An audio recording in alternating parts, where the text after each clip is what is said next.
जय ACD शेतकरी मित्र, प्रश्न तुमचे उत्तर आमचे या सदरामध्ये आपलं स्वागत आहे। अजय भोसेकर यांनी एक प्रश्न विचारलाय, सर माझ्या रानामध्ये डाळिंब आहे आणि वाळवी प्रचंड त्रास देते, तर मी काय करावं? शेतकरी मित्र हो, जेव्हा आपल्या मातीमध्ये वाळवी असेल, हुमणी असेल, ही ज्यावेळेस त्रास देते त्याचं कारण पहिलं आपण समजून घेतलं पाहिजे। आपल्याला माहिती आहे वाळवी ही कुठल्याही वाळलेल्या लाकडाला लागते किंवा शुष्क झालेल्या म्हणजे पूर्णपणे सुकून गेलेल्या अर्धवट खोडाला लागते।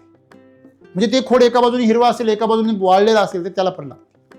त्याचप्रमाणे हुमणी जी आहे ती तुमच्या जमिनीमध्ये असलेला जो वाळलेला काडी कचरा, लाकडं, त्याची जी काही खोडके असतील यांना लागते। आता आपण एक लक्षात ठेवलं पाहिजे, निसर्गाने ह्या हुमणीला तुमच्या उकिरड्यामध्ये असलेले जे काही काडी कचरा आहे, जे पेप्टाइड्स आणि लिग्निन कंटेंट म्हणजे कडक साल असलेले जे काही वनस्पती आहे त्यांची खोडं खाऊन ते पूर्णपणे नष्ट करण्यासाठी बनवलेलं आहे। आणि जी वाळवी आहे त्याला उधई आपण म्हणतो, तिला जे लाकडं आहेत जे त्या हुमणीला पण खाणं अशक्य आहे अशी लाकडं त्यांचं माती करण्याचं काम हे उधईला किंवा वाळवीला दिलेलं आहे। मग निसर्गाने यांना जे काम दिलेलं आहे ते त्यांचं काम करताय।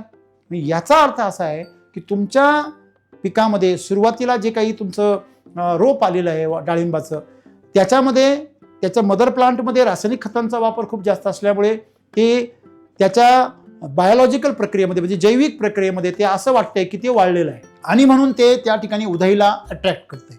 मग अशा परिस्थितीमध्ये तुम्ही काय केलं पाहिजे? उधई मारण्याच्या ऐवजी तुम्ही तुमच्या झाडामध्ये शुष्कपणा आलेला आहे तो तुम्ही घालवला पाहिजे। त्यासाठी तुम्ही सॉइल चार्जर प्रति लिटर 50 ml याप्रमाणे, त्याच्यामध्ये एनर्जी बुस्टर 5 ml असं घेऊन या प्रमाणामध्ये तुम्ही त्याचं 50 ml प्रति झाडाला तुम्ही ड्रेंचिंग केलं पाहिजे।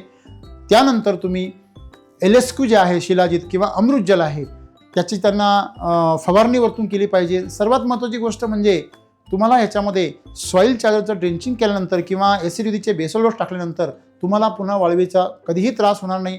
अगदी थोडासा बेसल डोस जरी तुम्ही टाकला प्रत्येक झाडाला तरी तुम्हाला वाळवीपासून, हुमणीपासून सर्व प्रकारच्या किडी आणि रोगांपासून नियंत्रण मिळेल। धन्यवाद।